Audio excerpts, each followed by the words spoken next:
오늘같이 긴 본문, 제가 읽은 기억이 별로 없는 것 같습니다. 42절 굉장히 긴 본문인데 여러분 같이 이렇게 교독하면서 무엇을 깼는가 생각해 보십니다. 오늘 제목이 분별력 있는 삶을 살라 하는 것인데, 오늘 본문에 초점되는 사람이 누구겠습니까? 다윗, 나발, 아비가일 중에서 다윗도 아니고 나발도 아니고 아비가일일 거예요. 아비가일. 세상에는 생각이 깊은 사람이 있는가 하면은 생각이 짧고 얕은 사람이 있습니다. 사리가 깊은 사람, 분별력이 있는 사람 있는가 하면은 그저 즉흥적으로 생각하고 행동하는 사람이 있습니다. 그런데 이렇게 생각이 짧고 얕은 사람들은 실수하기가 쉽습니다. 잘못을 범하기가 쉽죠. 사리 깊은 사람들, 신중한 사람, 분별력이 있는 사람은 실수할 확률이 적은 것을 알 수가 있습니다. 오늘 우리가 여기서 보는 그런 사람, 이 나발이라고 하는 사람 보게 되면은 생각이 짧은 사람, 분별력 없는 사람으로 볼 수가 있습니다. 오늘 본문에 보게 되면 이 나발이라고 하는 사람은 엄청난 부자였습니다. 양이 3,000마리, 염소가 1,000마리. 여러분 상상해 보십시오. 우리 하나의 양을 한 30마리만 넣어도 대단히 큰 우리 같은데 3,000마리면 그런 우리가 100개가 있어야 되고, 염소도 1,000마리니까 우리가 얼마나 많아야 되겠는가. 물론 욥 같은 경우 보게 되면 양이 7,000 이랬으니까 욥보다는 못하지만은 아무튼 이 나발도 굉장한 부자인 것을 알 수가 있습니다. 그런데 그에 대한 설명이 그는 완고하고 행실이 악했다라고 나옵니다. 갈렙 족속이라고 나오는데, 이 갈렙은 참 신앙이 좋은 사람 아닙니까? 우리가 그걸 보게 되면 이렇게 신앙이 좋은 사람 가운데서도 이런 악한 자가 나오고, 또 우리가 아는 사무엘 같은 경우는 사무엘이 누구의 후손이겠습니까? 모세를 반역했던 고라의 후손이 사무엘인데, 그렇게 또 고라같이 악한 그런 자에게서도 사무엘 같은 그렇게 훌륭한 자손이 나오는 것 보게 되면 참 우리가 사람을 판단하는 것이 쉽지 않습니다. 아무튼 간에 이 나발이라고 하는 사람, 이렇게 아주 완고하고 행실이 악한 그런 자였는데 거부를 하고 했어요. 그런데 그의 아내는 또 청명하고 용모가 아름다웠다. 어떻게 해서 이 아비가일이 나발과 결혼한지는 모르겠지만은 아무튼 간에 이렇게 청명하고 아름다운 이 아비가일이 아주 악하고 못된 그러한 나발과 같이 살고 있었습니다. 그런데 1절에 보니까 사무엘의 죽음에라고 하는 이 사무엘의 죽음에 대한 기사가 짧게 한 절만 나오죠. 이것은 이 사무엘은 이스라엘을 회복시킨 아주 위대한 사사고 선지자인데, 이제 사무엘이 죽음으로 말미암아서, 여러분 이 사무엘은 사실은 하나님으로 말미암아 이렇게 부름받고 이스라엘을 새롭게 세우는 그 일이 사무엘의 사명이었습니다. 그래서 사울을 왕으로 세웠고 다시 이 다윗을 왕으로 기름 부음 받게 하는 그러한 일을 사명을 다했습니다. 여기 이 사무엘의 죽음을 언급한 것은 이제는 구 시대가 물러가고 새로운 시대가 온다, 항상 우리가 보여주는데, 바로 이것을 통해서 우리는 이제 사울의 시대도 곧 끝나고 다윗의 시대가 온다라고 하는 것을 보여주는 내용이라고 볼 수가 있어요. 그리고 우리가 아는 것처럼 이 24장에서도 다윗이 사울을 죽일 기회가 있었는데 살려주고, 26장에도 역시 마찬가지로 다윗이 사울을 죽일 기회가 있었는데 살려주는 그런 것 사이에 지금 25장에 이 나발과 아비가일의 이야기가 나오고 있습니다. 이제 다윗이 이 마온 광야에 거하면서 이 나발의 양떼들을 잘 지켜준 내용이 나오고 있어요. 그래서 이제 양털을 깎는 그런 날이 되었기 때문에 다윗이 사람을 보냈습니다. 여기 양털을 깎는다고 하는 것은 이 농경사에서는 마치 추수날과 똑같습니다. 가을에 추수하는 때 기쁘잖아요. 좋은 날입니다. 아주 그래서 음식을 많이 장만하고 잔치를 벌리는 그러한 날이 추수날인데, 이 목축 사회에서는 바로 양털을 깎는 날이 그런 날인 거예요. 그러니까 다윗이 그러한 날에 좋은 날이기 때문에 이제 나발에게 양식 좀 달라 하면서 사람을 보냈어요. 10사람을 보냈다고 나오잖아요. 그래서 이 소년들이 가서 다윗의 안부를 이제 묻고 평강을 빌면서 그런 다윗의 말을 전했는데, 오늘 10절에 보니까 나발이 다윗의 사환들에게 대답하여 이르되 다윗은 누구며 이세 아들은 누구냐? 요즘에 각기 주인에게서 억지 떠난 종이 많도다. 여기 지금 이 나발이 이러한 말을 듣고 사실은 얼마든지 다윗의 청을 들어줄 수 있는 그런 상황입니다. 큰 문제가 아니잖아요. 그런데 다윗의 그 선원들 앞에서 아주 다윗을 모욕하는 그런 말. 다윗이 누구냐? 이세아들이 누구냐? 하면서 요즘에 각기 주인에게서 억지 떠나는 종이 많다. 그러니까 다윗을 마치 종에게서 주인에게 떠나 도망다니는 이런 불량배로 아주 모욕하는 그런 말을 한겨서 알 수가 있습니다. 그러니까 여기서 우리가 지금 생각할 것이 이 나발이 얼마나 생각이 짧은 사람인가. 자기의 말의 결과가 앞으로 어떠한 결과를 초래할지를 전혀 생각하지 않고 내뱉는 거예요. 생각 없이 말하는 이런 나발에게서 우리는 미련한 모습을 보게 됩니다. 그 뒤에 보면 알겠지만 17절에 보니까 이 아비가일의 그 하인 하나도 벌써 눈치채고 아비가일에게 얘기하잖아요. 다윗이 이렇게 모욕을 당했는데 이제는 다윗이 우리를 죽이려고 합니다. 이거 벌써 눈치챘는데 자기 하인도 눈치채는 이 일을 이 나발은 전혀 알지 못한 채 그렇게 하고 있습니다. 그리고 다윗이 누구냐, 이세아들이 누구냐라고 하는 말 보게 되면 여러분 나발이 그때의 다윗을 모를까요? 모를 리가 없습니다. 골리앗을 죽인 이스라엘 최고의 영웅을 모를 리가 없습니다. 당연히 알고 있습니다. 알면서도 이렇게 다윗을 무시하는 말을 하는 것은 나발에게 그만큼 생각이 짧다는 거죠. 그리고 여러분 모든 백성도 또 사울까지도 앞으로 다윗이 왕이 될 것을 다 알고 있습니다. 그런 상황에 이 나발이 조금만 영적으로 깨어 있으면은 이제 사울의 시대는 가고 다윗의 시대가 온다 생각하면서 이게 얼마나 좋은 기회예요. 다윗을 잘 이렇게 대했으면 얼마나 좋은 기회겠습니까? 그런데 이 나발에게는 그러한 지혜가 없다는 거예요. 최소한도 만약에 사울 때문에 그랬다면은 그래 다윗의 그 감정을 상하지 않게 해야 하는 것인데 지금 나발은 그런 생각도 없이 그렇게 너무나 무책임한 말을 내뱉잖아요. 그러면서 11절에 보니까 내가 어찌 내 떡과 물과 내 양털 깎는 자를 위하여 잡은 고기를 가져다가 어디로서 왔는지도 알지 못하는 자들에게 주겠느냐. 굉장한 모욕. 떠들이 자들에게 어떻게 내가 양식을 주겠느냐 하는 그런 모욕적인 지금 말을 하고 있습니다. 그래서 다윗의 부하들이 가서 그대로 이제 다윗에게 고백을 했죠. 고했습니다. 그러니까 다윗이 격분하게 됩니다. 13절에 다윗이 자기 사람들에게 이르되 너희는 각기 칼을 차라 하니 각기 칼을 차매 다윗도 자기 칼을 차고 400명 가량은 데리고 올라가고 200명은 소유물 곁에 있게 하니라. 이제 다윗이 너무나 분노하면서 칼을 차고 400명을 데리고 가서 뒤에 보니까 나발의 집의 모든 남자를 다 몰살시키겠다 이렇게 마음으로 가는 거예요. 만약에 여러분 이런 상태에서 그냥 정말 가게 뒀으면 어떻게 했는가? 엄청난 일이 생기지 않겠어요? 그런데 여기서 우리가 생각할 것이 뭔가 하면요, 사실 지난번에 우리가 지난주에 24장에서 다윗이 사울을 죽일 수 있는 그러한 기회가 있는데도 죽이지 않았지 않습니까? 굴 속에서. 지난번에 제목이 뭐였습니까? 감정을 넘어서 믿음으로 행동하자 이런 거였잖아요. 감정을 넘어서 믿음으로 행동하라. 지난번에는 그렇게 감정을 억제하고 믿음으로 행동했더니 다윗이 오늘은 너무나 격분해서 그냥 감정을 폭발시키고 다 죽이겠다 하고 가잖아요. 여러분 이것이 사람의 모습입니다. 어떤 때는 정말 믿음으로 행하는 것 같은데 어떤 때는 감정이 폭발하면서 행동할 때가 많다는 것입니다. 우리의 모습 아니겠어요? 우리의 모습. 우리가 평소에는 정말 믿음 따라 행동할 수 있는 것 같은데 어떤 경우에 내 자존심이 상하게 되고 무시를 당하게 될 때, 사람은 특별히 여러분 무시를 당하게 되면 감정을 컨트롤하기 힘듭니다. 아무리 고상한 성격인 사람도 그 사람의 자존심을 조금만 건드리게 되면 탁 폭발하는 것을 우리가 느낄 수 있잖아요. 오늘 다윗이 그런 모습입니다. 앞에서는 그렇게 잘 감정 컨트롤했는데 지금은 전혀 감정 컨트롤하지 않고 당장 다 죽이겠다고 그렇게 가고 있습니다.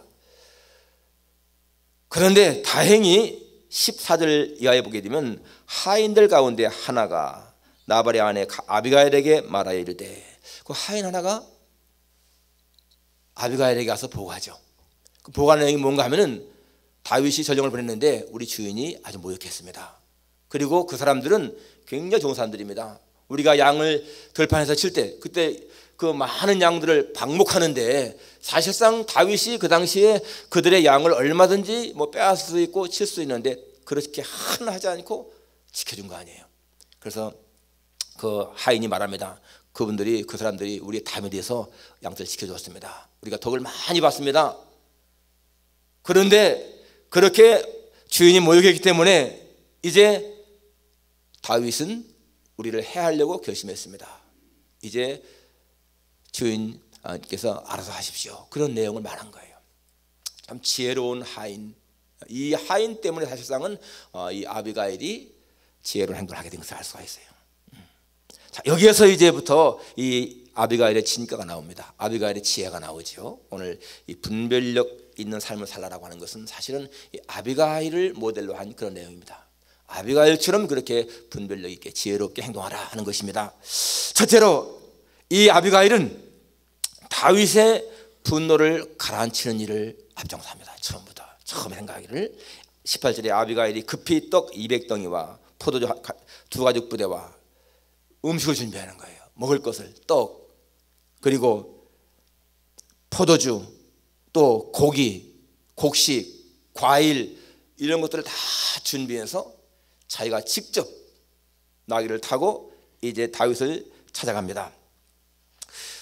당연히 그냥 말로만 하인들을 보낼 수 있었겠지만은 이 사태의 심각성을 깨닫고 이 아비가일이 지혜로운 행동하는 것을 볼 수가 있어요. 나발은 자기가 한 그 말의 결과가 어떨 것인지 상상도 못했는데 이 아비가일은 벌써 하인들의 말을 듣고 상황을 파악하고 행동을 취하지 않습니까? 여러분 우리에게 어떤 삶의 위기가 있을 때 어려움을 당할 때에 바로 그럴 때가 중요한 거예요.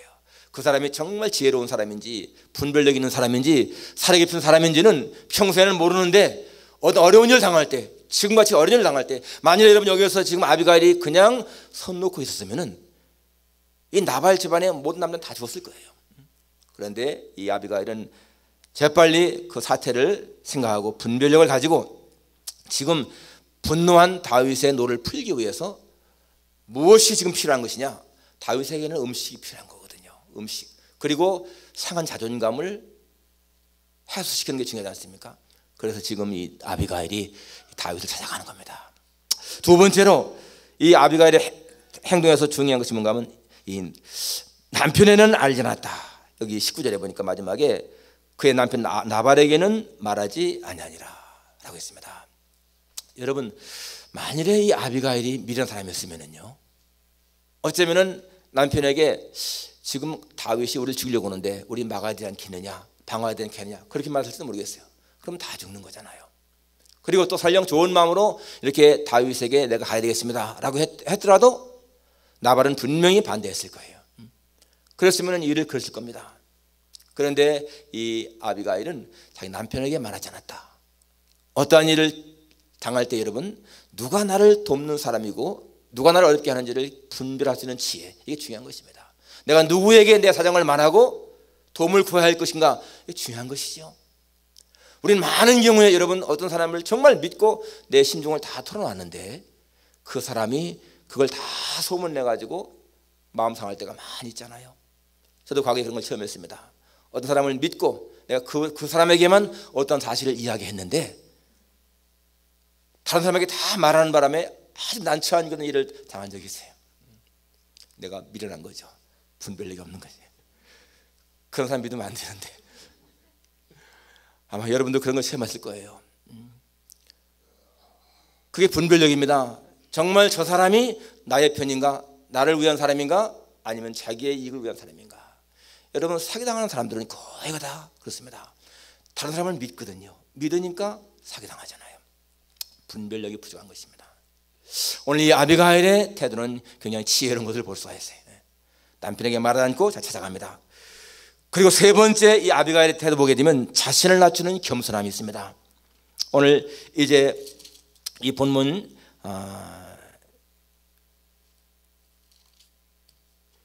20절에 보게 되면 아비가일이 나귀를 타고 산 호젓한 곳을 따라 내려가더니 다윗과 그의 사람들이 자기에게로 마주 내려오는 것을 만나니라. 딱 만났어요. 만나는데 다윗이 무슨 말을 합니까? 21절에 다윗이 이미 말하기를 내가 이 자리의 소유물을 광야에서 지켜 그 모든 것을 하나도 손실없게 한 것이 진실로 허사라. 그가 악으로 나의 손을 갚는도다. 내가 그에게 속한 모든 남자 가운데서 한 사람이라도 아침까지 남겨두면 하나님은 다윗에게 벌을 내리시고 또 내리시기를 원하노라. 굉장한 분노, 아주 격분, 내가 다 죽이겠다라고 하는 그런 마음을 가지고 지금 내려가지 않습니까? 그런데 이 아비가일이 23절에 아비가일이 다윗을 보고 급히 나귀에서 내려 다윗 앞에 엎드려 그의 얼굴을 땅에 대니라. 이 아비가일이 정말 지혜로운 것을 볼 수가 있죠. 다윗을 보자마자 급히 내리더니 그 앞에 엎드렸고 얼굴을 땅에 대면서 그가 다윗에게 말하기를 내 주여 원하건대 이 죄악을 나고 내게 돌리시고 여종에게 주의 귀에 말하게 하시고 이 여종의 말을 들으소서. 다윗을 향해서 주라고 부르고요, 자기를 여종이라고 종이라고 지금 지칭하고 있어요. 여러분, 성경에 나오는 여인의 말 가운데서 오늘 이 본문의 아비가일의 말이 제일 길다고 합니다. 오늘 이 24절에서부터 저 31절까지 그 긴 대화가 다 나오는데 이게 아비가일의 가장 여자로서 긴 말이라고 나와요. 근데 진짜 이 아비가일의 말이 이 태도가 어떻습니까? 자기를 바짝 낮추는 거잖아요. 다윗을 주라고 부르면서 자기를 종이라고 부르면서 그가 엎드려서 하는 말 쭉 보게 되면은 이 미련한 자 이 나발을 개의치 말라. 이 사람이 미련한 사람이 아니냐 하면서 하나님이 주께서 친히 보복하시는 것을 하나님 막으셨다. 정말 여러분, 이때 다윗이 가서 사람을 죽여보세요. 어떻게 되겠습니까? 그런데 그러한 보복을 하나님이 나를 통해서 지금 막고 계시다라고 그렇게 말하고 있지 않습니까? 그러면서 내 실수입니다. 내가 그 소년들을 보지 못했습니다. 내가 보았더라면 당연히 허락했을 텐데 내가 못 봐, 내 잘못입니다. 이렇게 지금 이 아비가일이 말하고 있습니다. 어떤 일을 당할 때에 여러분, 자신의 잘못을 시인하는 거, 이게 참 필요한 것이거든요. 지금 이런 상황에서 여러분, 다윗이 이 아비가일의 말을 들으면서 계속 화를 낼 수 있겠습니까? 자기를 바짝 낮추면서 내 잘못입니다 하면서 말하는데 사람이 웃는 얼굴에 침 못 빼낸다고 지금 이 아비가일의 태도 보면서 이 다윗의 마음이요 많이 이렇게 이제 풀어주는 거예요. 우리가 세상을 살아가는 동안도 마찬가지입니다. 누군가 이렇게 화를 내고 있을 적에, 특히 가정에서 남편이나 아내가 화를 낼 적에 거의 같이 화내보세요. 더 문제가 커지지 않습니까? 그런데 그럴 때에 아비가일처럼 내 잘못입니다 하고 딱 이렇게 엎드리는 자세에 취한다면은 상대방의 녹에 풀어지겠잖아요. 많은 가정이 깨어진 거 보게 되면요, 전부 다가 이 감정 대립 때문에 깨집니다. 감정 대립. 10년, 20년, 30년, 40년 산 가정들이 깨어진 것도 보게 되면은 아주 사소한 감정 대립이잖아요. 그런 때에 이러한 지혜가 필요하다는 것입니다. 오늘 이 아비가일처럼 그렇게 엎드리면서 내 잘못입니다, 내 잘못 시인하는 그런 것. 주변에 보게 되면은 어떤 경우는 20, 30년 그렇게 친한 친구도 아주 사소한 일 때문에 싸우고서는 끝나는 경우가 있어요. 안타까운 일이죠. 전부 다가 그 감정을 컨트롤하지 못한 것인 때문인 것을 볼 수가 있습니다. 예, 지나놓고 보면 별거 아닌 그런 일인데 그때는 감정 때문에 그러는 거예요.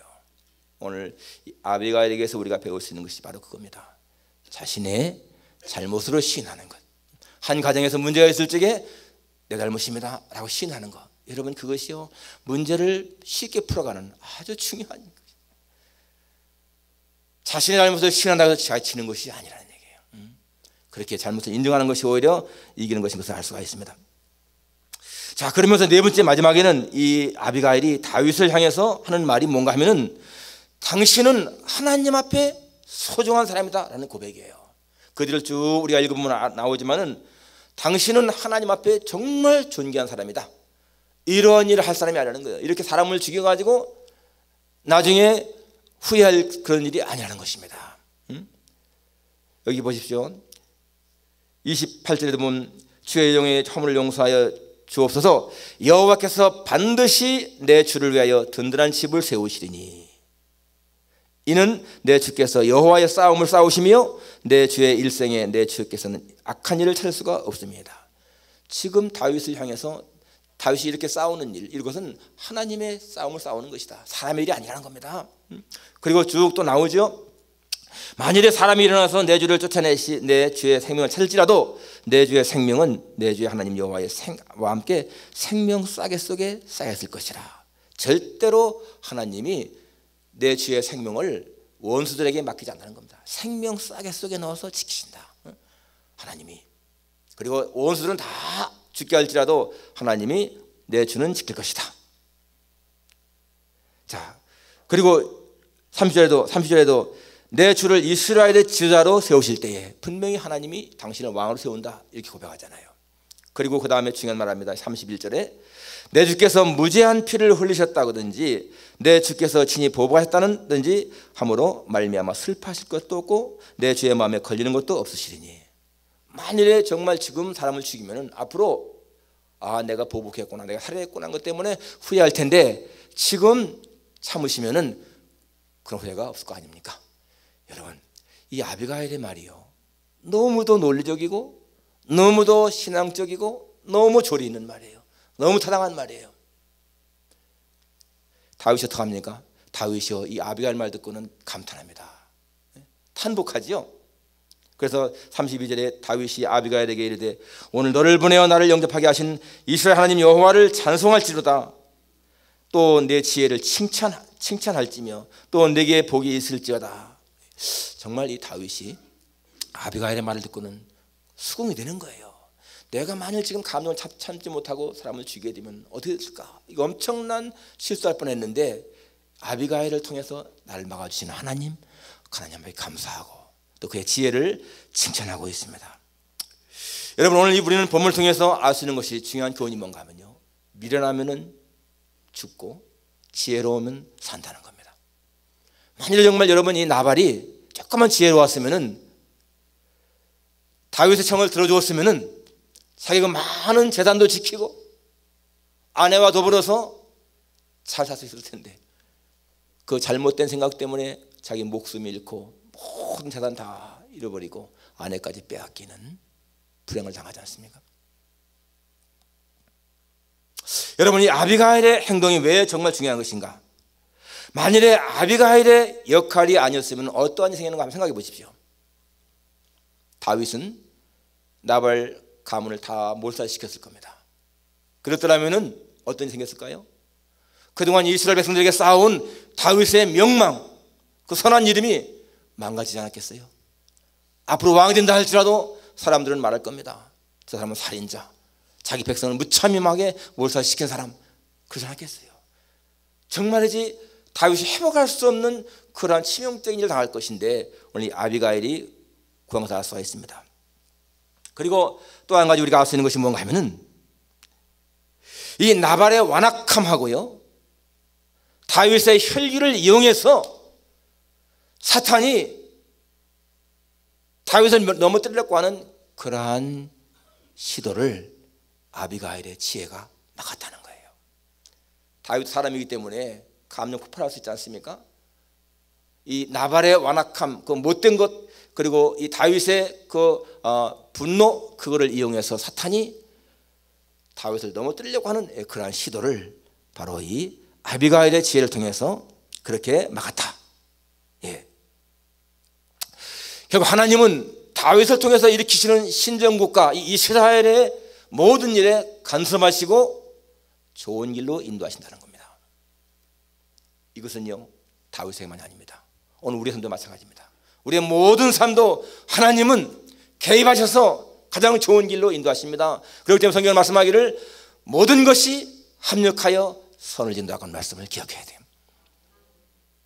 사탄은 이렇게 우리의 사람의 성향을 통해서, 나쁜 성격을 통해서, 분노를 통해서, 감정을 통해서 우리를 넘어뜨리려고 하는데, 하지만은 그러나 여러분, 하나님은 이런 경우에까지도 간섭하시고 지키신다.